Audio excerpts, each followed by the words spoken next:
This is the Pitboss Podcast, brought to you by our very good friends at Molly's Place Sporting Goods. Fuel your adventure at Molly's. MYMOLLYS.com. MyMolly's.com. Up next, Karen's got the shirt on. It's D-Max. DEEMAXX.com. That is the stainless steel disc brakes we've had on both since 2010, the year 2010. We've had it on both of the duck boat trailers. We love the stainless steel. I do have to go through and make sure the pads are good. I'm really going to redo the bearings, but honestly, man, the rotors that are stainless steel, the calipers that are stainless steel, the D-Max disc brake components are top notch. So DEEMAXX.com. Up next is the Huntproof app. HUNTPROFF.app. Huntproof. What are you doing, love? Bugs. What kind of bugs? I don't know. It's like that wasn't even a mosquito. I don't know. All right. Huntproof. If you have been following along with us on Instagram or Facebook, that is what we have been tracking and marking, logging, all the dog work. Like the app. I'm going to be honest with you. I'm not like a log guy, so like the waterfowl aspect of it, I don't use. And the last turkey I shot was the biggest turkey I ever shot years ago with a bow, and I've not been turkey hunting. But you want to go turkey hunting? Maybe one day. Yeah, but there's a turkey aspect to the app also. Huntproof, check them out. Huntproof app. Huntproof.app. Up next, it's Crabs to Go. Crabstogo.com. Easily found on Route 50 and Route 589 in Berlin, Maryland. West Ocean City. Berlin, really. Right? We need to visit Crabs to Go. I did have some really good, at Baker's on Route 213 in Elkton, I did have some really good oyster. You had good sushi. I had good oyster, but I really want to go back and have the breakfast of champions sometime soon at Crabs to Go, crabstogo.com. Up next, Gunner Kennels, which are in the T350, the Pitboss T350. Gunner.com, man's best kennel. Gunner Kennels? Mm-hmm. What do you want to say? Oh, we love Gunner Kennels. You tell everyone. Yeah, no, we have them inside, so we use them inside. Just real quick, how many Gunner Kennels do we have? There's 6 in the T350. Mm-hmm. And 5 in here. So that's 11. Mm-hmm. And then we actually have 12. There's a small one somewhere. Small and in the eating room? Intermediate, yep. We have a small in it and an intermediate? Yes. Really? Yes. All right. So that's 12. Maybe we should get rid of one of them. Puppies. When the puppies come, that's right. We need the little ones. All right. Man's best kennel is Gunner.com. Gunner Kennels, Gunner.com. Up next, I already said about D-Max with the duck boat trailers. It is Duck Water Boats punishing the docks and rocks all the way from New Philadelphia, Ohio. Steve Hoover, we appreciate you very much. Thank you. It is duckwaterboats.com. Again, punishing the docks and rocks. The ultimate outdoor oven is the Duck Blind, but it's Duck Blind help me out, love. Duck Blind Bistro. Is it bistro or bistro? Bistro. It's actually the same. Okay. It's almost like amateur or amateur. But it is the ultimate outdoor oven, Duck Blind Bistro. When are they here again? In November? October. No, they were here October last year. We said don't come in October. Okay. We've changed up. I think they're here in November. Okay. All right. We appreciate everyone at duckblindbistro.com. The ultimate outdoor oven. And listen to it today as I was painting on the Harlequin blue that is on my shirt. It live loud, but I think they should be the ultimate Bluetooth speaker, which is turtleboxaudio.com. Turtlebox. Everyone at Turtlebox, thank you very much. Didn't talk about having a birthday party when Paulie was here. Mm-hmm. Chicken Nick showed up. Yep. And they gave us another Gen 2. So we now have... Gave you for your birthday. Well, us, love. Well, yes, me, I guess, but you're a recipient of it too, right? Mm-hmm. What word did I just say? I will use it if you are not. All right. Where's the white one at? Is it ours still? No, it's inside. All right, so we have a white Gen 2. Actually, we have a green Gen 1. We have a green Gen... we still need to order another charger. Mm-hmm. It got crushed along the way. And now we have a Gen 2, a white and an orange. So Check them out if you're looking for the ultimate Bluetooth speaker. Live loud with turtleboxaudio.com. All right. Love you good? I think so. I kind of feel like I wanted to take a shower before I did this. And get clean, and get warm. But we're on a roll. We are, so we're not going to do that, but I really want to. That said, let me turn this down a little bit. That said, if you're watching on YouTube or Rumble, there's a little bit of Harlequin blue paint on me. Harlequin blue paint on me. And if you're not watching, then obviously it doesn't matter. But I don't know what that is on me. Huh? What? I said, I don't know what that is on me. Something on my pants. Got my D-Max shirt on. That's what I was looking at. I was looking at the D-Max shirt. It is a dreary Tuesday afternoon. Is it dreary here? It is. Kind of a much needed. Kind of a cool dampness. Like evidently, all the heavy rain is to the west of us, which I don't know. I wouldn't mind a little bit more rain than what we had. Heard it a couple times, and I heard it early this morning. But we did not dog train today. And speaking of dog training, well, we did. Well, we did not travel to trains.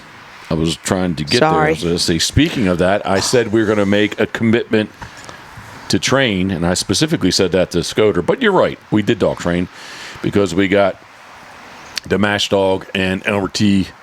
I can't say up to speed because we're keeping them up to speed. We're not getting them up to speed. Rye, I feel like we're getting up to speed. Yeah. Mash and Elmer T, I feel like they're progressing nicely. Mm-hmm. And I got to tell you, man, as you saw, I told you not to take video. Maybe I should have because freaking the mash dog's I think she's going to be a nice little handling dog. Yeah.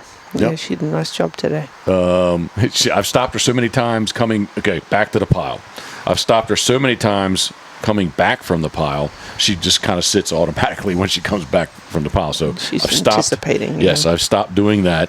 Mm-hmm. And I had a side pile of the right, Richard Barnes thinking of you are, the right side pile set up with just two bumpers. This mini T. Mm-hmm. Now, we don't do double T or mini T, we just do T. So that's what we do, in case you didn't know. I didn't. Well, I'm just saying, there we go. In case you didn't know, that's what we just do T. Anyway, stopped her. She cast to the right. They were already there. I've stopped her, and I threw one to the left, and I introduced left to her. Which really was. All right, it's the same difference, just saying it over. So what she's referring to, and this is exactly what Alex Abraham got into me on Facebook the other day about, is that because Alex is, I'm going to say he's old school. Am I old school? I guess I am. Mm-hmm. He's old school like me. Richard Barnes, who's passed away this past winter, he taught us, instead of saying over, you say right, and you say left. And Alex says he stopped doing that because he got confused, and I guess in a moment of whatever, I won't say weakness, but a moment of anxiousness, which I can understand the anxiousness. But when I threw the left bumper for her, I said right. Yeah. Karen corrected me, so in real time, and she's just correcting me now. So, but yeah, I think she's gonna be a nice little handling dog. The last time, coming back from the pile, I stopped her and cast her back to the pile with the bumper in her mouth, stopped her, and she came to me. So I was like, oh, my goodness, she's doing really, really well. Yeah, she's going to overtake her mother soon. Yeah. And honestly, I was sitting out there waiting for you to bring her out. I would have thought maybe you brought Rye out. Right, yeah. They sound exactly the same. And number T, he's doing well. We had a little bit of an issue where he doesn't really want to. He stops coming back from the pile, but he turns and looks at the pile like he's at my side. So we've a couple times, more than a couple times, but a couple days worth. We just put him on a pinch collar, my untangable rope from way back in the day with Coot. I think I got that from Line Country Supply, maybe. I can't remember. But anyway, it's just a thick rope that you can drag forever and doesn't really get tangled up, won't knot up with them. It pulls through the grass really nice. Anyway, long story short, I've just been kind of sitting him remote and to establish the pile, hold on the rope, I can throw right-handed better than I can left, throw to my right, his left, and identify the pile, and then basically just cast him. He's about 20 feet away from me. Cast him, get him to stop, and cast him left, cast him right. I do a couple from side to side from my side, I should say, not from one side of me to the other side of me, but basically just working on him sitting at remote. So, salute, love. What are you drinking? Wine. Yeah, just trying to get him. Excuse me, I've only went with the best of Crown Royal Black. Of course. Just trying to get him just the whistle. Yeah, just trying to get him comfortable with that. I just want to get him up to speed with MASH. And speaking of getting up to speed, what's the proof update? That's 107 proof if you don't know. I tell you. If you don't know. I am willing to take help from anyone that is willing to listen to my issues with him. So definitely ask a lot of amateur and professional trainers to see, what their thoughts are. And of course, we have the Randy Bone book. It's not the dog's fault. So I guess I've gone a little off the reservation as far as the book goes, and kind of incorporating some other suggestions, which made sense to me. But I guess the big thing right now is that at some of the training days that we've been staking him out and ignoring his drama and cries for help. Well, he's not crying, but he's definitely barking and yapping. Some may say he's a distraction, but honestly, well, anyway, I'll go ahead. I interrupt you. Yeah, he's improving. Yeah. He definitely, initially the whistles, the gunshots go off, and he starts barking. But it's kind of getting less and less. It just reminds me of, babies and, getting them to learn how to fall asleep by themselves. It's kind of like that, really. But he is getting a little bit better. But we did get to throw some bumpers for him yesterday. Yes. He is getting... is there still an issue? 100%. But he is... I think there's improvement in him. Just wanted to make a side note. We really only train in a hunt test group one day a week. And it does not seem that the hunt test group appreciates his noise. No. Maybe even when he's in the van barking, they don't appreciate that. The all age groups, maybe some don't appreciate it, but generally, typically, it's more of the, yes, we're dog training, and you're dog training him, and so he's dog training, so stake him out. And if he's barking, he barks, and that is what it is. So it is kind of interesting, the different mindsets and different approaches. Yeah. And I guess honestly, it's just... It doesn't really have anything to do hunt test to field trials to hunt test, but it's really just more the individual. It just happens to be that the individuals that take issue with it are the hunt test type people versus the all age group people. At least for us. Yeah, and again, but it's just that could be just because that's everybody has an opinion. And it's person to person, and it is what it is. So that is the update, I guess, short term. The quick update on the proof man. But really where I was going with this is when we got the Scoter dog, I did tell you that we're going to do this. We need to make a commitment to train. And I guess our journey has expanded and grown because truthfully, when I said that, Peerless Road here was in it. Well, no, actually the building was up. There was concrete down inside. The building was up. So it was actually much further along. It was. What are you talking about? When we got Scoter. And we got Scoter. Yeah. Okay, thank you. Okay, so let me rewind for you, Karen, if you weren't listening. I said that when we got Scoter, we needed to make a commitment to train. I didn't hear you say Scoter. Okay. Maybe I said coot. I don't know. Nope. All right. So anyway, I'm talking about Scoter.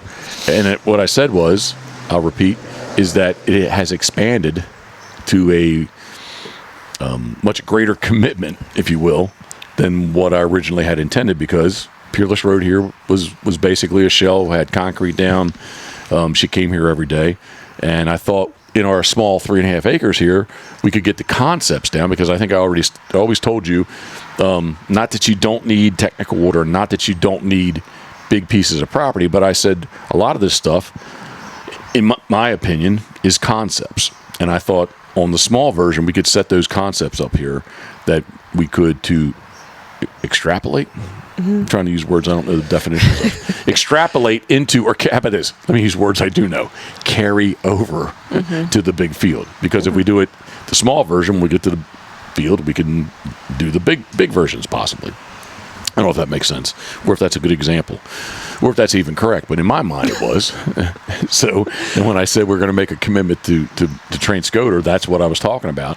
And actually, in a more than positive direction, it has grown into bigger and better things, where basically we travel 4 days a week, if not 5, to very nice, at least for our area, very nice training grounds, and people that are much more knowledgeable than us to dog train. So we definitely have made the commitment to train, I think. And it's, again, it's... and it is a commitment. Yeah, 100%. And that's time what, and money. Yep, Gosh. Yep. Well, forget about the money, just the time. Yeah. It's hard to forget about the money. Yeah. Which I want to. Well, first off, I was gonna roll that into something else you just brought about money, entry fees. But let me rewind here for a little bit. We have missed a weekend amongst this. I did make the commitment and the effort to take all this along with me, and I thought on. So I'm going to back up a second because nobody knows what I'm talking about except you do. I got invited to judge an all-age amateur stake field trial in Trapp, Maryland. Mentioned Alex Abraham just a couple of minutes ago, plus in other podcasts. If you have not heard the other podcast, just real quick, I'll get you up to speed. If you recall the original Avery Sporting Dog logo of the silhouette of the dog jumping, that was Alex's dog Jackson. Way back in the day, I took the picture, and the picture became the logo, or part of the logo for Avery Sporting Dog. So anyway, to get everyone else up to speed, I have been judging, for those who don't know, because it seems to be a little shocking every now and then when people say, whoa, wait, what? You judge? So yes, I do. My first judging assignment, I looked the other day, it's 2005. I can't remember the month, but 2005 is the first time I judged, and it actually was a field trial versus a hunt test, as I recall. But anyway, all-age stake, I have not judged an all-age stake field trial in 17 years. That's crazy. It is kind of. But I have like 15 points. That was before we even met. Before you probably even... No, you knew of me. You knew of... I won't be probably. I won't be too arrogant, but you knew of me. Yeah, see, that's what I'm talking about. Yeah. That's what I'm talking about. I just had to take a little sip and have pleasant memories. The first time I really probably ever met you was with Coot in the old hospital at Hickory. Yep. All right, well, I won't go down that path, but I wasn't married, but you were at the time. And then your situation changed, and that's how we're sitting here today. That is how we're sitting here. All right, give me back on track. No, love, I give off pheromones.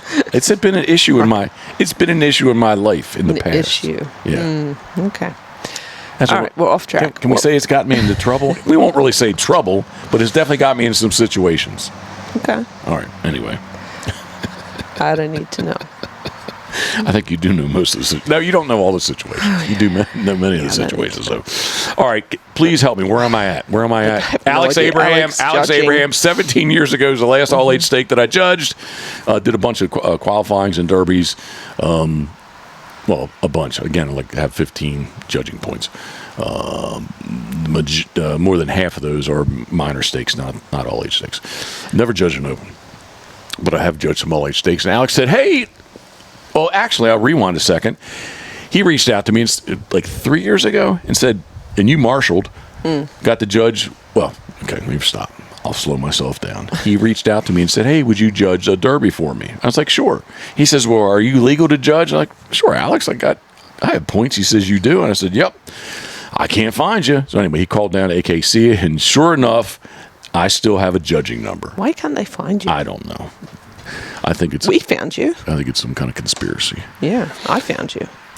But anyway, well, I think actually from Alex calling, it did pop back. Maybe they spell your name G off. Maybe they do spell it G off. Maybe they put an E in Coates. Maybe. Who knows? So there's two factors. Yep. But regardless, Alex says, 100%, man, you're good to go. I said, well, I told you. He's like, all right, well, would you like to judge with Mike Hopkins? So Mike Hopkins, back in the beginning of our infancy of dog training at Richard Barnes in Darlington, Maryland. Mike Hopkins also lived in Darlington, Maryland. And he had a dog named Trapper. So I showed up with Coot. Alex had Jackson. Mike had Trapper. At the time, Alex had Boot was retired. Boot, B-O-O-T, Susquehanna Body Booter was retired, but FCAFC Susquehanna Drifter was still alive. I don't know why I needed to say it, but I just felt like I wanted to say that. I like the name Boot. That's cool. Boot, yeah, Boot. He was, and so Drifter was Alex, excuse me, Alex, and excuse me, Richard. Richard always called him a mulatto. He was super, super dark red, and he had a big old white star on his chest. But he was a big dog. It was not Damon's father. Amber, Russian Amber, Susquehanna Russian Amber was Drifter's litter mate, and that was Diamond's mother. But anyway, Boot was almost a white. Well, he's older, but he was a white yellow dog. Like he was yellow, but he was on the white side. Okay. Older. Yep. But Drifter, Boot's son, was, I don't know how it happened, but man, he was freaking like fox dark red, especially at 9 years old. Good looking dog, big old dog. And Scott and Scott and Kurt both had puppies out of Drifter. Scott had Gage, and Kurt had Gunner. Yes, Gage and Gunner. Okay, yep, all right. Anyway, so I did. You judged, back to the Derby. Alex asked me to judge you, which I had a good time. It was a good time. It's not like 12 dogs. You got to marshal. I said, hey, if you need help, Karen can help. So you were all nervous that you never... I'd never marshaled, and I probably shouldn't have, to be honest, because I had not a clue. Because they pushed you around. The old guys. I had the running order, and then some of the more mature handlers came up and rearranged the whole board. I'm like, okay, whatever. The only one I really remember was Clint Joyner from North Carolina. Well, I do. He was an older gentleman. Yeah. Yep. I just kind of sat there. All right. Anyway, up to speed. So that was a couple years ago, and Alex is now, he's a civilian. He's out of the game, which I never reminded him of that. Well, as far as handling goes. No, he's a civilian. He does not own a dog, and he's not active. But he judged with you. Well, yes, he can judge. That's what I'm saying. I was told to remind him he's a civilian because he's not in the game. Well, that was Doug, right? No, it was not Doug. Oh, but close. But it was not Doug. Oh, okay. It was TOM then. TF. Yeah. Wanted me to remind him that he was a civilian, which I told other people I was supposed to remind him, but I never reminded Alex he was a civilian. But anyway, long story short, in amongst all this, 2 weekends ago, I did get to judge the Maryland Retriever Club's amateur. And is it amateur or amateur? How do you say it? Australia, I would say amateur. Yeah, Here and I it's think amateur. Yeah, but a lot of people here say amateur. Oh, really? But the way it's spelled, it's amateur, I think. Okay. Anyway, I've kind of stuck because I think Richard would say amateur. Or somebody I know, somebody older that I respected would say amateur, and most people say it's the amateur. But amateur, I think, is the way. Anyway, amateur all age. And so I kind of say amateur. Just like I'm going to say right, and I say left, except today I said right, and I said right. Right. All right, anyway. So it was fun. I enjoyed it.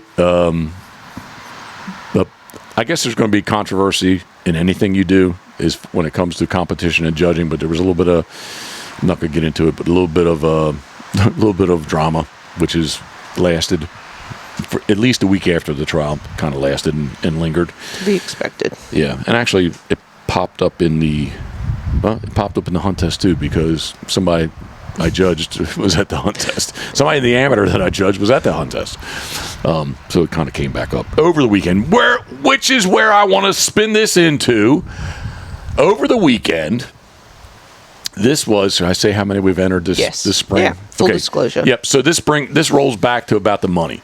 This is at 100, let's say average is $110 a pop. Mm-hmm. This would be, well, she's actually entered in many, many more, except with heat coming into season, she got pulled out of 4 of them, which we didn't get all the money back, but we got the majority of the money back on those 4 entries. And then, of course, there's the 2 in Alabama. So there's at Atlanta, not Alabama, in Atlanta, Georgia, that we love. We pulled her out of. Peters. Yes. Yep. So that's 6. But those are 6 that she got. She was entered that she did not run. We removed her from. We removed her from. We got the money out of. Some of the money back. The majority of the money back. But actual money spent, the double at Cooper Black in late February, which if I was a better handler, she would have 1 pass there, I believe, out of those 2, which she failed both. And then the double at Emporia, Virginia, which hindsight, there's no way she was passing those things. Wouldn't get in the water. Wouldn't get in the water at all for me.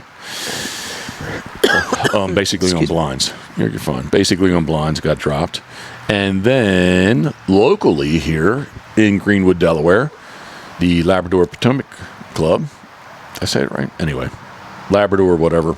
Labrador Club Potomac. of the Potomac. Yeah, whatever. You can thank you. Another club in the second series. She kind of imploded a little bit on me. But I kind of feel like I heard what the third series was, and I think I still didn't run. I'm not going to go into great detail, but in the first series was a triple with a landline. Second series, which we did not get her through, was a walk-up water series. Water? Yep, it was all water. Yep, water series. Walk-up triple with a double water blind, and she went back on the Memory Bird, very, very windy, making excuses for it, but very windy. She got into the old fall of the right-hand bird. So here, just real quick, if somebody's interested, it's the walk-up. You walk up, and the left-hand bird close got thrown left to right. Then the Memory Bird the middle bird was thrown thrown left, scratch all that. So you walk up. The left-hand bird was thrown left to right. Did I say it that way? I can't remember. The Memory Bird was thrown left to right, and the Go Bird the right-hand bird was thrown left to right. So she picks the Go Bird up, comes back. I don't know, hindsight, maybe I should try to send her for the middle bird. But anyway, she lined up on the right-hand bird. Mm-hmm. Fuck. She lined up on the left-hand bird. Yes, short I'm dyslexic. It was very close. Yep. She went out, stepped on it real nice. And then I sat there, and Christian, the judge, friend, even walked up behind me. He said, man, I thought she went right to it. She did. I guess she did, just didn't go deep enough. There was a duck pit, a raised duck pit, as well as 2 holding blinds with 2 guys in it, birds, because that's where the blind planter was, along with the thrower. She came into the old fall, which wasn't necessarily a problem because I blew the whistle, stopped her. It's just the problem was she wouldn't cast out of it for me. So anyway, she got dropped there. Yep. So that was another $110 dollars. So she failed 5. So this weekend she was already entered, and she is, drum roll, she's dog number 1. Yeah. So I've really talked myself into not talked myself into. I knew that I should not be anxious about it, but I mean, I'm not going to lie and say I was very anxious about this. A good 2 hour, now just a little less than 2 hour drive. I won't exaggerate and say it's a good 2 hour drive because it's just a little less than 2 hours to get there. We stopped at the elementary school that we've liked to stop in the past. What did you say? 2 hours to get there? It's just an hour. Oh, I'm sorry, DelBay. Duh. All right. So you're right. Yep. So it's just, I think if you mapped it right this minute, it's going to tell you it's 1 hour 50 to get there. Yep. So just under 2 hours, which again, we stopped at school, aired them, and roll in there. And I'm looking at the land series. It's a triple, walk-up triple with a landline, and damn if it didn't look like it was tight to me, which has been kind of some of the issues. These tight marks. The mom, it was not a mom and pop in it, but I guess in the one she failed, I neglected to say that the Memory Bird and the Go Bird were kind of tight. But anyway, it's a walk-up. I'll try to recap. So I'm probably very difficult to follow. If somebody's listening. What do you think? Huh? That's what I have. Personally, have issues at times. Wow. All right. I'll try to be more communicative. Is that a word? And I will try to slow down. That's part of my problem. I'm told when I'm a handler, I handle. Well, I think too, because you do tell the story on so many different platforms and to different people you talk to, whether it was a judge or participants Everybody or friends. should just know. Right, and that's the problem, is that not everyone does. All right. It's one of my problems in life, communication. So the first one was... Okay, so now I'm going to slow down. It's May 10th. Saturday, May 10th. at about 7:30 in the morning. We roll into or off of Steel Road into Rebel Ridge, Elkton, Maryland. See how I've slowed down? Yeah. It's a beautiful morning. It actually was. It was 46 degrees when we left here. It's nice and cool. I had shorts on, but I had my flannel shirt on. Man, there's not a cloud in the sky. The sky is just a bluish. It's just a blue sky. Feels good. Nice weather. Backlit. The sun is to our back, so the marks are lit up nice. The wind is it hasn't kicked in yet. That was one benefit of running number one. But it's supposed to be a strong northwest, which would, in this case, would be blowing right to left. And we watched the test dog. Test dog had some issues running the setup. It wasn't difficult. So it's a walk-up. Coming out of the holding blind, the left-hand bird is thrown. It's right to left, but it's really straight back. Yeah. Straight back right. Yep. Okay. But technically, it would be thrown to the right, but straight back. Then swing to the right, not very far. The right-hand bird is in the holding blinds in some trees, is thrown right to left, and it's a big throw out into this triangle, inverted, whatever. And then the flyer is the center bird deep, thrown to the left and shot. And so anyway, walk up, and Christian Rickard, I'm in the holding blind. He told me, he's like, "Hey man, I want to remind you, you paid for your time. Take your time. Yeah. You paid for this, so you take your time." Good advice. Which I thought I was taking my time, but maybe I'm not. Well, I definitely critique myself to you, which I'll get to in a second. But anyway, so do the walk up, and she does her thing where she is out ahead of me. And when she's wherever, they call for the birds. Now, here's the thing. She was out ahead of me, right? But she didn't creep on the mark. She sat tight, so I don't have to re-heel her to me because she didn't creep. And they say dog. And she is, what is she, 3-4 yards ahead of me, right? Yeah. But I'm not going to sit there and get in an argument with her. And they didn't tell me to re-heel her, so I send her. Which, again, she didn't creep. Each mark, she did not creep. She sat tight. It's just that when we heeled out of the holding blind to do the walk-up, she's loose and she's ahead of me. Which it's interesting that nobody in the recap and in the reconnaissance of this master hunt test mission, nobody's brought that up. I've been told a couple of things, but that's never been an issue. Yeah. So Was for me. Well, you did. I was last night. I was on a phone call with a person, and that was very close to this situation. That sounds bad. It was very close to the test. That sounds better. And they told me a lot of things, but they never brought it up. And I was about to say, well, Karen says obedience is an issue, but they never brought it up, so I didn't bring it up.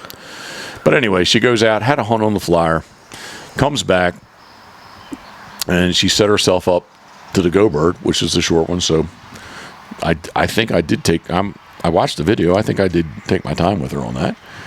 Let her sit there, and she went right out, picked it right up. I can't say the flyer she did not step on. I can say she stepped on the left-hand bird. The right-hand bird, she was looking at the holding blind. I know it was a bigger throw, so I did sit there and work with her a little bit, try to get her to look to the left a little bit. And anyway, sent her easy, and she went out and picked that up.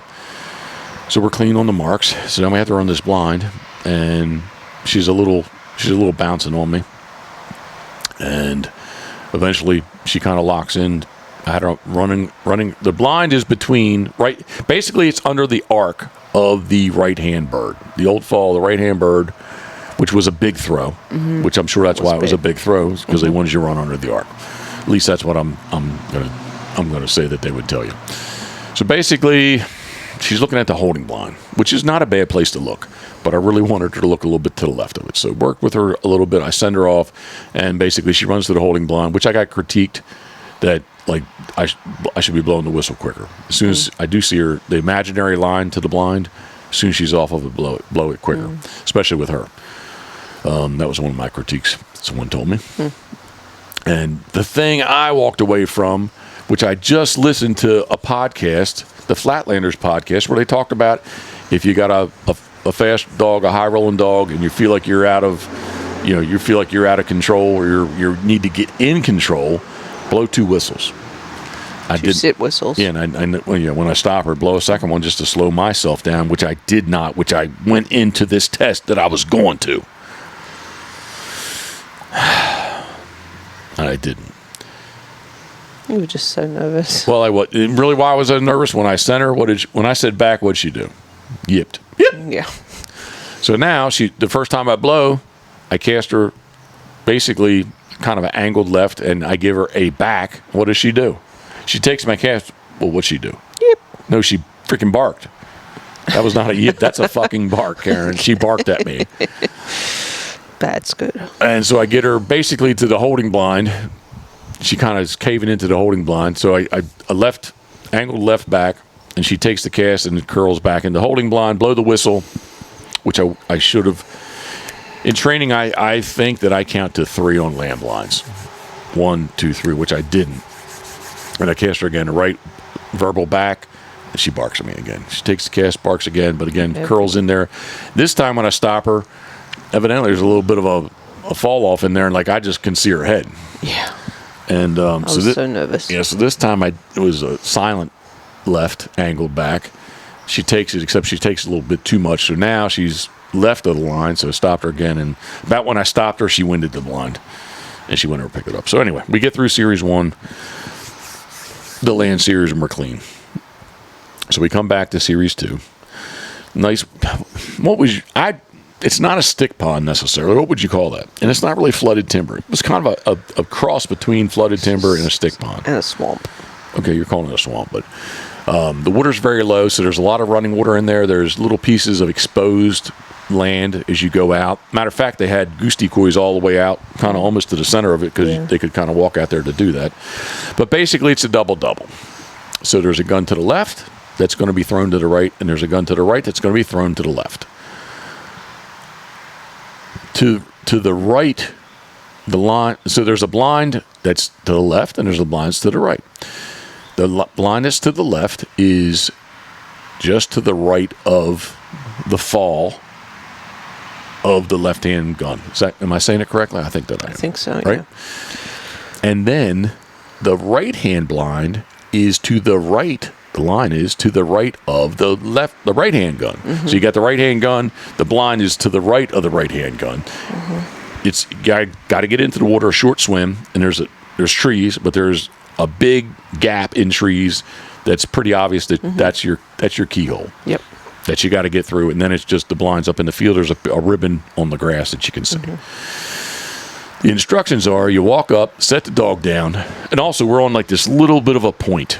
Yeah. Right, and it was said that if your dog, as the 2 marks go off, if your dog's feet get in the water, just go ahead and get your lead out and pick your dog up. Yeah. That would be too far. Which I would say in yards, 2 to 3 yards away, so 6 to 9 feet away. Was not far. No, but it was just a double too. Mm-hmm. I say just a double, but it was just a double. It wasn't like a third gun's going to go off, and maybe dogs that creep are going to be out even further. I don't know. I'm going to get ahead of myself. I don't know that I ever saw anybody got dropped for getting in the water. I don't think so either. No, the dog sat all pretty nice there. So anyway, the instructions are: the marks go off. Left hand is number 1, thrown to the right. Right hand gun is thrown to the left is number 2. It doesn't matter which one you pick up. Pick up whichever one you want, but you got to come back and pick up the left hand blind. So it's basically a poison bird blind. Now, I'm dog 1. Before I even got 10 yards away from the line, I've got 62 opinions of how I need to run this. Yep. And which way, because of the way the wind was blowing? Yes. I had someone that was very influential in this test tell me how they would run it. Mm-hmm. You had someone that was very influential in this test tell you to tell me how they would run it. Yeah. As well as many other people told me how to run it. So I don't know if it's needless to say, but I definitely was confused because anyway, I was definitely in question of how to run it, but I'm going to tell you this. When the 2 marks go off at Scoter's, I almost said coot, at Scoter's age, 26 months old, the mark that the go bird mark, there's no way I'm going to know her off of that. So everybody said, hey, this is the way you should run it, Jeff, because the wind is so strong left to right. Let the marks go down, or even though the right-hand bird's the go bird, know her off of that. Have her come back and pick up the left-hand bird, and that removes that from the situation to run the poison bird, because she's not going to smell it as she goes across because she's already picked it up. But if you do that, then now you're going to pick up the right-hand bird. Now you got to run the blind to the right. So anyway, I just know that there's no, in my mind, it was going to be a bigger shit show if I tried to know her off the mark that she wants to get and pick the other mark up. So the guns go off. I let her pick the right-hand bird up. She comes back looking at the left-hand bird, which, no. And I kind of backed her up. No bird, no bird. Come on, leave it. No, leave it. Dead bird, dead bird, dead bird. And I send her on the left-hand blind. Yep. And it actually was pretty clean. I critique. Oh, sorry. No. There was one little, say it's an island. It was just, the water was low, so there's a little sand spit out there. An inch or two of water. That she was going to run right over, and it's dead downwind of the bird, the left-hand bird that's still sitting there. And I just wanted to have control, so I stopped her. But hindsight, she was rolling across that thing, and I wish I would have let her go. Yeah, so. Anyway. Give it time to sit. Guess what? Think and smell. As soon as I sit, she freaking turns her head into the wind. It's like, oh, there's a bird over there. Yes, there is a bird over there. That was a verbal right hand, maybe even kind of, not straight back. That was definitely angled, but that was back. Get out of there. She got over. She did not pick the poison bird up. She picked the blind up that she needed to pick up. So I was like, okay, good. We're good on that blind. That was good. That was nice and clean. For her at this point, that was clean. There were other dogs that did it much nicer, but did she do it, for the standard? I think that she did. So we come back, line her up for the left-hand bird. She goes up. You even said that there's the old stump out there. She tried to grab the freaking stump because she thought it was the bird. It caught my breath because I thought she hurt herself. But anyway, the bird was a couple feet to the left of this stump and upwind of the stump. So anyway, the bird was upwind of the stump, so she picked it up. So now she comes back. I think she thought she was done. So she's like back at the line with me. She's kind of bouncing. And I'm like, hey, we still got a blind to do. Dead bird, dead bird, dead bird, and trying to get her to line up. So finally she sits down and she's looking out there. And she's really looking at the old mark, the old fall, the holding blind. It's you can kind of see that out there. I thought that she was looking at it. And finally got her a little bit to the right of that, and she's looking at it. And I guess I need to describe really what happened, right? Yeah, okay. Finish the story. Yep, so dead bird back. I could just say she picked the blind up, and we move on. Yeah. But that wouldn't be the real story, would it? No, I wouldn't have you by the edge of your seat. So I stay back, and she jumps in the water nice and strong. I don't know, takes 5-6 strokes, and what does she do? Yeah. She spins to her right and looks back at me. She pops. I didn't say a word. Just hold my right hand, kind of right hand straight right up, and I step. She fucking takes the cast. She's going, maybe goes 3 or 4 strokes, and she pops again. Right hand up. Didn't say a word. And so now she's rolling, and I think she didn't want to really get out of the water, so now she's kind of curling to the left a little bit, but there's the trees we got to get, so I stop her. Is this person turning in here? I hope not. Oh, they were close to pulling in here, love. Yeah.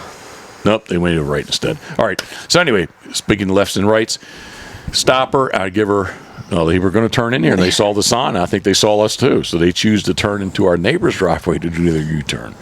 I really need to get like a tennis ball gun. Like a bazooka, a tennis ball bazooka. You can sit here and just fire a freaking bazooka. Fire, or just a lacrosse stick. I'm old, but I could still, I bet you with a lacrosse stick, I bet you I could hit someone in the driveway with a tennis ball. Anyway, get her through the trees, and I'm thinking, oh my goodness, this is great. She kind of, the wind out there now is strong right to left, because we're going out the other direction. And she's rolling out there, and she fades to the left. Now, after the fact, when I sat and watched the other dogs run, from an angle that we sat, you can see the gunner, the right-hand gunner, you can see him. So I don't know if that was kind of some suction that pulled her over there. Absolutely. But regardless, I got her out there, and I was like, I'm trying to give her over. It's like, how does she not freaking winning this thing?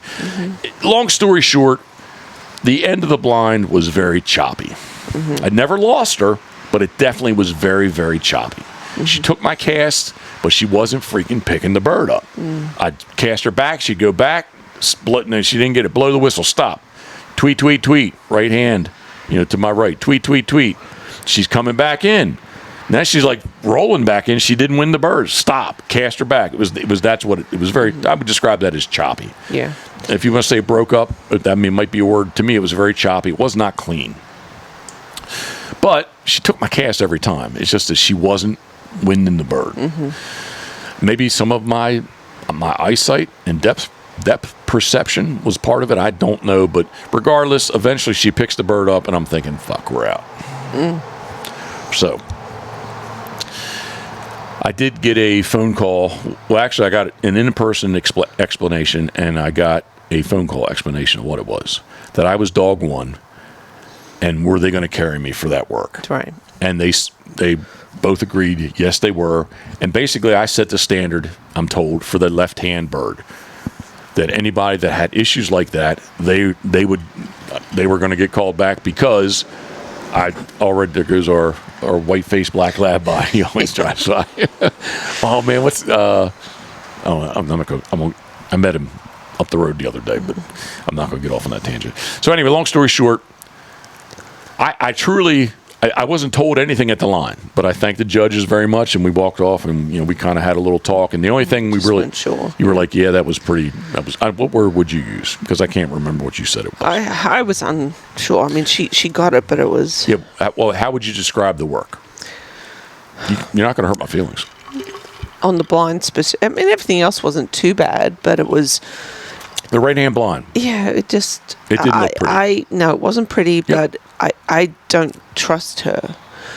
She kept taking the cast, but she, just the whole Emporia flashback was she could turn around and just go left. Yeah, but she didn't do that. No, she took my cast. So Emporia, like on these blinds, like I'd cast her right, she'd go left, or I'd cast her back, she'd come in.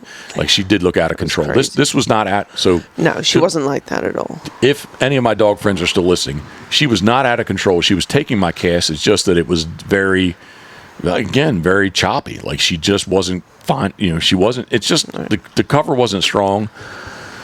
And the way the wind was, like I just like how she's on the downwind side of the ribbon. How are you not finding this thing? Right. Because she would cast her right, and then it's like she would do a little bit of a hunt there, but then she'd come back to the left again, so it'd blow the whistle, and it was like this repeated pattern. Right. So it was just broke up, very choppy. Choppy is the best word I'll use. I just wanted whatever your word was, which you have not really said a word. What it looked like. Sorry. It wasn't pretty. No. So anyway, basically, I'm thinking, all right, so now we're 0 for 6. We're at that place in our day, or in our not our day, in our spring.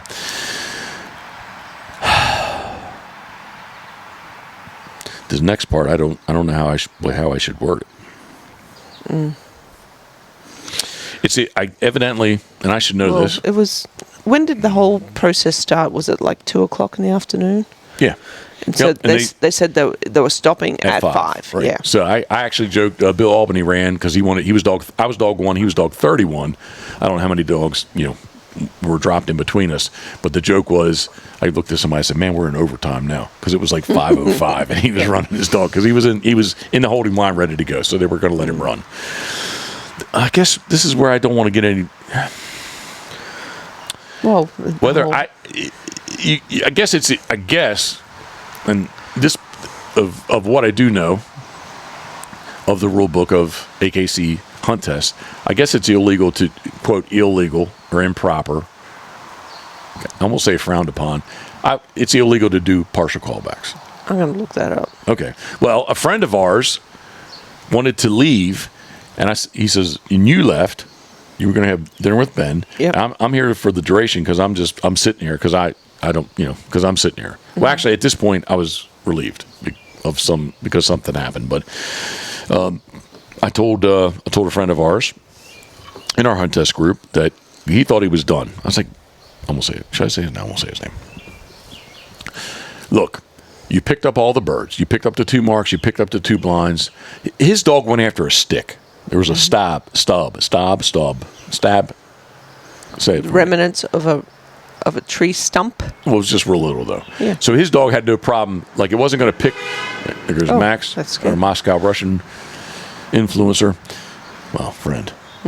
Connection. Moscow connection. his dog had no trouble doing the poison. Like it wasn't going to pick up the poison bird, but it was definitely interested in the stick that was in the water. That's what his dog, and actually went over to like kind of like pick it up. Mm-hmm. So he was disappointed that on that blind. I said, yeah, but like he took your cast. Yeah, he wanted to check the stick out. He didn't go to the bird, and you picked up. He didn't go to the marked bird that is the mark, and he picked up the blind. It's like, man, to me, you're back. So I said, I'm hanging out, so I'll find out for you. So anyway, as the test was over, the one judge came up, and I asked. He said, "You doing partial? Are you doing partial callbacks?" No, can't do that. Well, I told somebody that's already left, that I'd find out for him. Well, who is it? He's in. Mm-hmm. I said who it was, and then the other judge. Yep, he's back. I was like, all right, cool. So I did text him, and he didn't believe me. Mm-hmm. Went back and forth with some text, and I guess first off, he never saved me in his phone because he's like, who is this? Anyway, long story short, we get called back from Series 2, mm-hmm. which we're going to call the water series because it was all water. Mm-hmm. Double in the water, double marks, double blind in the water. So we get back, and we show up on Sunday morning, no wind at all, much warmer, but no wind. And I don't think any dog had issues because of the wind. Like they didn't, mm-hmm. like everybody did it pretty clean. Anyway, long story short, from 54 dogs that started Series 1, now we are into the third series where 35 dogs got called back. Because I thought 38. 8, yeah, and you were corrected. Yep, and they said, look, we cut, because that was easy. Fred Perini's he's sharpening his pencil up for the third already series. Cut 3, so. Yeah, they already cut 3 before it even started, because I said there's 38, but it was 35. Yeah. Which was basically a nice... What are the dogs barking at? This car that's driving particularly slow. Oh, the wind just changed up on us. Yeah, it's about to rain. Okay. This person looks like they're going to, stop or say something. All right, so, yes, 35, and, again, being dog 1. Yeah, I got him on dog 1, so I watched test dog. So, what is the test? Series 3 is land, water combo. Yep. 2 marks involve water. The one's on land. It is, and we haven't done a diversion shot yet. So in the holding blind, you get a diversion shot. Then you come out, you walk up to the blind. Scratch that. You walk up to the line, not mm-hmm. the blind. You walk up to the L line. Mm-hmm. Sit the dog. These dogs. Speaking of dogs, you sit the dog down, and so it's 1, 2, 3. Was it 1, 2, 3, or was it the center bird was 1, 2, and 3? Center bird goes off. Okay. Wasn't it thrown? Okay. No. I'm going to go with it. All right.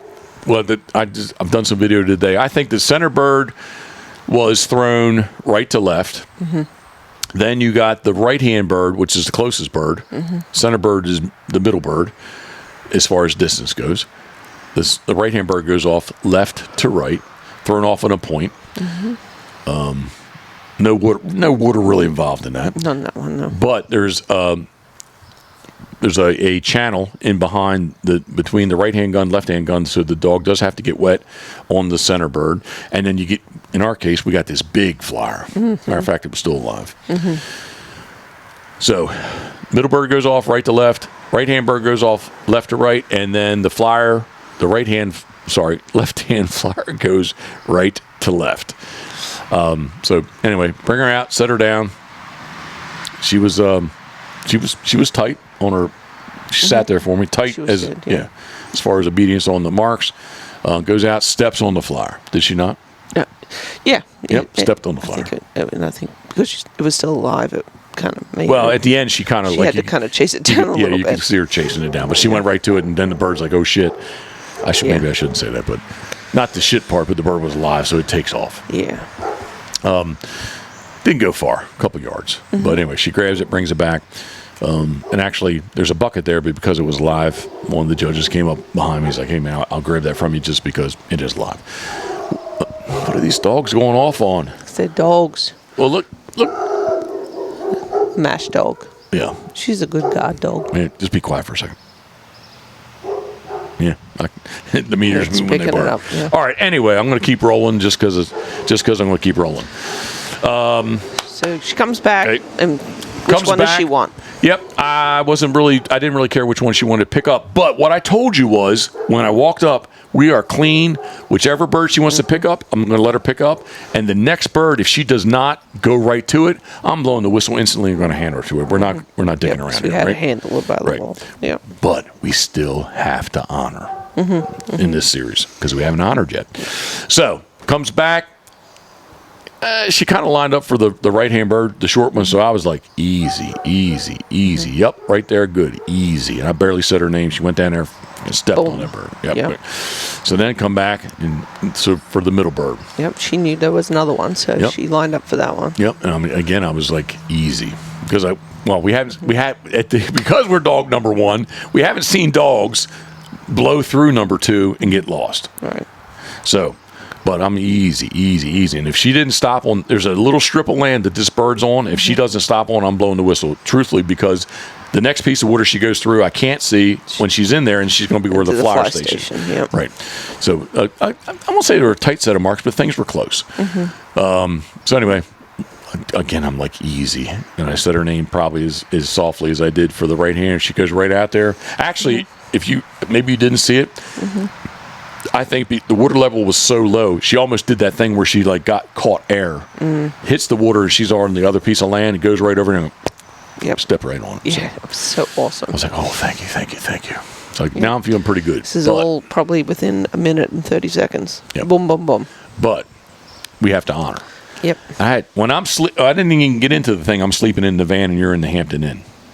I think I slept worse than you, though. Well, maybe. I would say as far as air condition wise, I would agree with you, probably. I'm sorry for that, but you were in a bed and I was not. No. And you were on a mattress.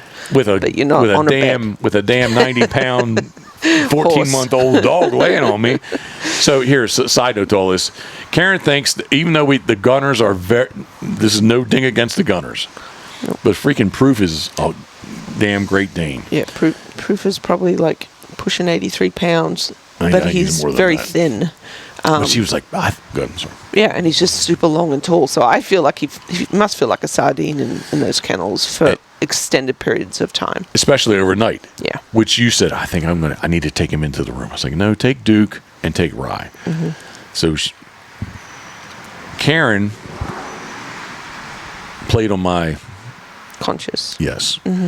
So when I finally get my bed set, I did go and take a nice hot shower. I'm getting myself all night. Got my sweatpants on. I'm feeling good.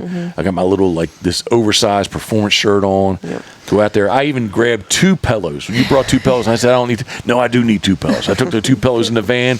I get it all. We drove separately because Karen went go to have dinner with her oldest son. When I hung out to see what the callbacks were from Series 2, evening of Saturday. And if anybody can follow along with me, I'm going to give them fucking credit. I'm serious. If somebody's really still can understand the story that I'm trying to put down here. Anyway, go out there, and so in the van, in the T350, the 2 Susquehanna models, Duke has, which are right behind my seat, the driver's seat, stacked on top of each other. Duke has the lower level, which he's in the room with Karen. Scoter's up top, which I've done this in Emporia, where I bring her down, I open Duke's up so that if she really does want to go in and lay down someplace, if she don't want to lay with me, she can go in and lay in the kennel.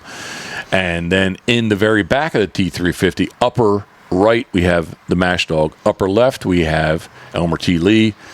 Lower left, we have Proof, and then lower right, we have Rye. Well, Rye's in the room with Karen. So I let Mash out. No, I did not leave Mash out. I left Scoter out, or let Scoter out, and I also let Proof out. So they're both out, and Scoter wasn't eating. So I have her bowl in Duke's cage. Crate, not cage, excuse me. I have Duke's bowl in Scoter's bowl in Duke's cage. Love, it's been too long of a day for me. It's been too long of a couple days, to be honest with you. Plus, maybe this is only my number one. First, yeah. Yeah, so I'm just saying. All right, let me regroup here. See, this is why I have trouble handling dogs. Do you want me to do it for you? No. Okay. I have Scoter's bowl in Duke's gunner.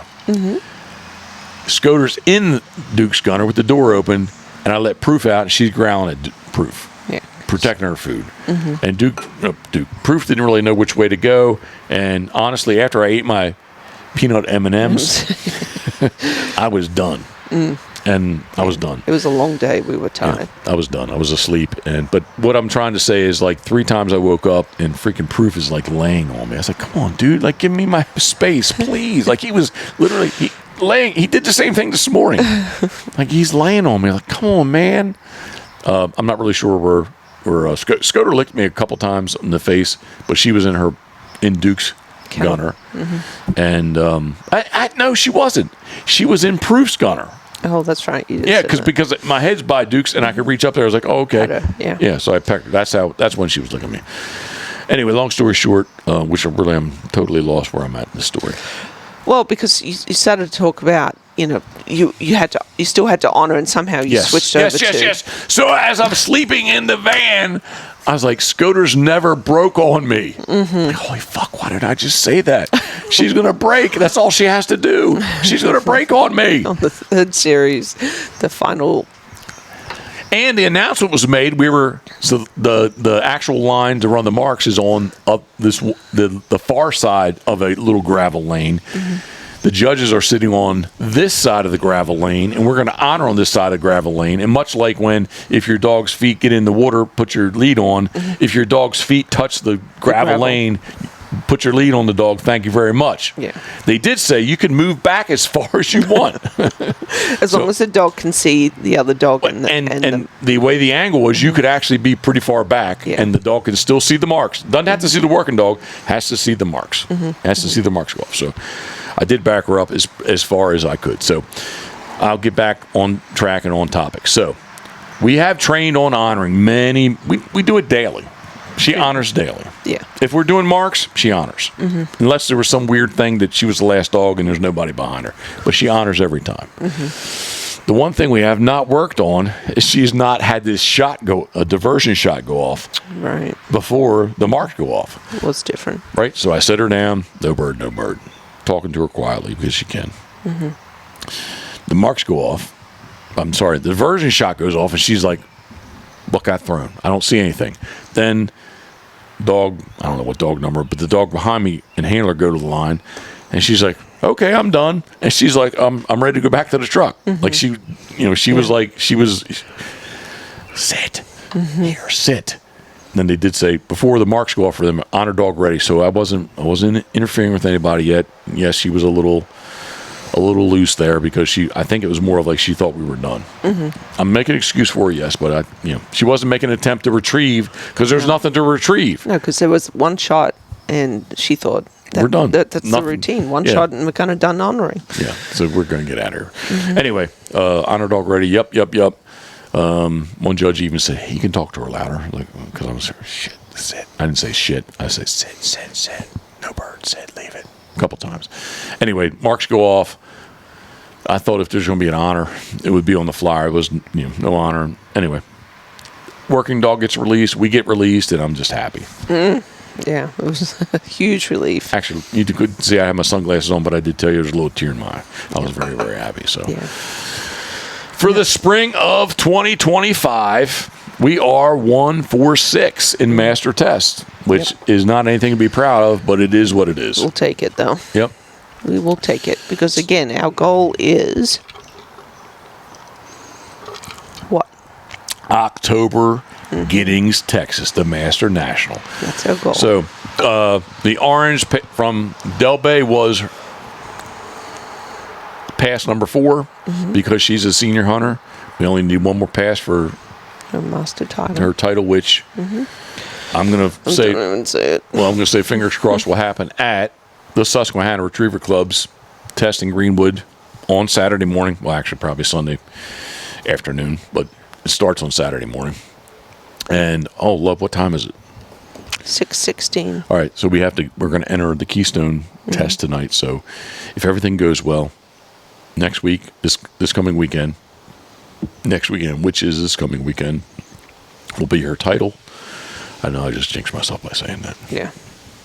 And then there's, well, what's doable? I don't know what's doable, but there's at least 3 tests that are doable for us.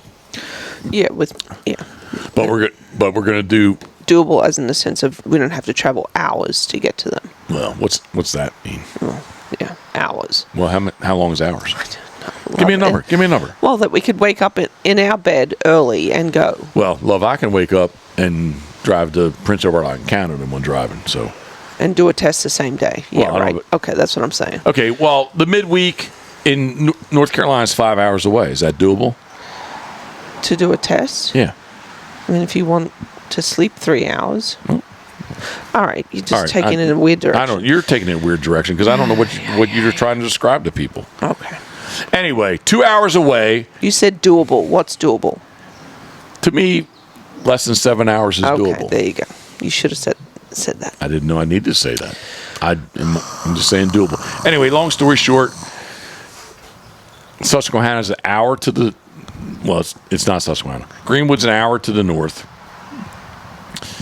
The test that we really should have entered, I'm freaking judging. Mm-hmm. So let's recap. This coming weekend, we're entered in the Master. She actually happens to be dog number 4, which I'm kind of going to embrace the early run instead of Good waiting till the end to run. I think there's 54 dogs. It's less than 66, less than 60, but definitely not 66 max. So Susquehanna is in Greenwood this weekend. First state is the following weekend in Greenwood, but I'm judging. I haven't judged a master in a long time, so I'm there for that, which I'd rather honestly be running. There was only like 37 dogs when I went to sleep, and this morning woke up. It closed last night. 57 dogs, so they got 20 dogs overnight. So that's good for them. I was happy for them. It is Memorial Day weekend, so I understand. Maybe it is difficult for people to do, but in our region, in our area, not our region, because Atlantic Flyway's our region, I guess. Down south, man, there's like waiting lists for master hunt tests, but like locally, the tests haven't been full. So anyway, I judged first state master, skip a weekend, and then back up at Elkton is the Keystone test, which, I mean, ideally that would be her pass number 6, which gets her qualified for the Master National, Giddings, Texas. But if that does not happen, the following... Anyway, it's a midweek test in North Carolina, a Tuesday. Tuesday test in North Carolina, Master, and then if we really need to go and drive someplace, we can drive to Finger Lakes, like early. You can. I can't go that weekend. Okay, in July. So, again, like I really could drive. I used to do it all the time, but I could drive and run her that morning. Okay. Well, I could. No Whaleyville wagon tails. Nope. But Pitboss Waterfowl, pitbosswaterfowl.com. Still have 10 days left. Something like that. Yeah. For Sea duck hunting. 10 days available on your calendar. Yeah. I don't know exactly how many, to be honest. All right. Love. Decoys. I painted decoys today. I think we sold the last king eider today. Yes, We did. All right. So what's up next with decoys? What do we got? You have the widgeon that you're working on. There may be something available there. Red-breasted mergansers. I'm gonna interrupt you. I'm gonna try to pull off with 2 of those birds. They're wily cork birds. I'm gonna try to pull off. I've never painted any Eurasian widgeon, but I'm gonna try to pull 2 off. So go ahead. I'm sorry. What else do you have in there? Red-breasted. We have common mergansers. We have red-breasted mergansers, common mergansers. There is a super nice hollow cedar. Man, it's like a feather. Bluebill. There is a more modern. It's a kind of a different pattern. The mallard. I still have to paint the bill on him, but he'll be good to go. I do have the old mallard from 1997. Recently found. I went ahead and finished it. Again, the bill on it needs to be painted. That is wily cork. Harlequin. I think there's at least 5 harlequin that are available. There is going to be next up. That just needs to be sanded so I can get them branded and sealed. Bear's Golden Eye, Common Golden Eye. So there's a bird or two there. It's going to be available for each of those. And then if anybody's looking for green wing teal, I got a bunch of those things cut out. They're a little bit further along. Hey! Speaking of decoys, coming August 8, 9, and 10, or 9, 10, 11. 8, 9, and 10. 8, 9, and 10. It's going to be it's not. You describe it. I was going to say it's the first official Pitboss carving class, which kind of is, but we're not holding. We're not hosting it. No. Nope. It is the St. Michael's Maritime Museum. Yes, in St. Michael's, Maryland. Yep. They're right on the water there. Yep. So they have Jeff going there, and the choice of the 2 decoys that the participants can carve. Yeah, we haven't figured out. Anyway, it's going to be a puddle duck, which I suggest either green wing teal or a black duck. And if somebody want to do a diving duck, it would be a canvasback. So that's what it's going to be. They're gunning birds, my style birds. Definitely not fancy, definitely not decorative, but a very serviceable, usable, contemporary gunning decoy. So I'm kind of excited about that. I think there's room for at least 15 people. It's going to be. How will you be signing up? I guess it's through the museum, right? Yeah, actually, I looked on their webpage today, and their events are just through May. Okay. But I was kind of waiting because I wanted to post a link up, and I told him as soon as had the link available, let's do it. I think I don't know what the final cost is from them. It's going to be between. I know it needed to be at least $400, but it wouldn't be over $450. So it's a 3-day class, a Friday evening, and then all day Saturday and all day Sunday. So if anybody's interested, text us, message us. I told Sam that we would do from our end that we would do a constant contact, just basically on the a mailer newsletter. on the class. So if somebody's not signed up to the newsletter that you do, they can get involved. They can send us the email so they can receive that, and or just let us know. We'll make sure you get the information on it. So I'm excited about doing it. Yeah, it'll be good for you. Can I say I'm a little nervous? Sure. Just like if you are. Just like dog handling, I'm going to be nervous about this.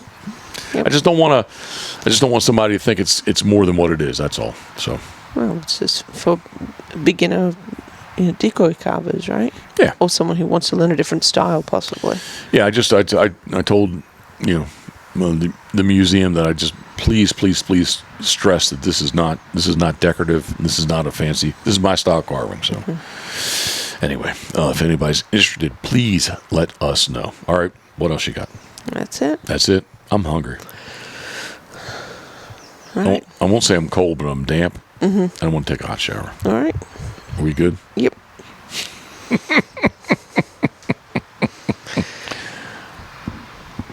All right. What's the head nod? What's that mean? Are you done? Are you done? I am. You're the host person. I'm just you're sitting the here. host. No, I just sit here and have to agree. Love, this is just like when I judge the amateur. There's not a junior and a senior. We're equals. As long as I agree. No. Yeah. No. Yep. Alrighty. Thank you for joining us today on the Pitboss podcast here at Pitboss headquarters in Whaleyville, Maryland. I love you. I'm empty. Cheers. Ah.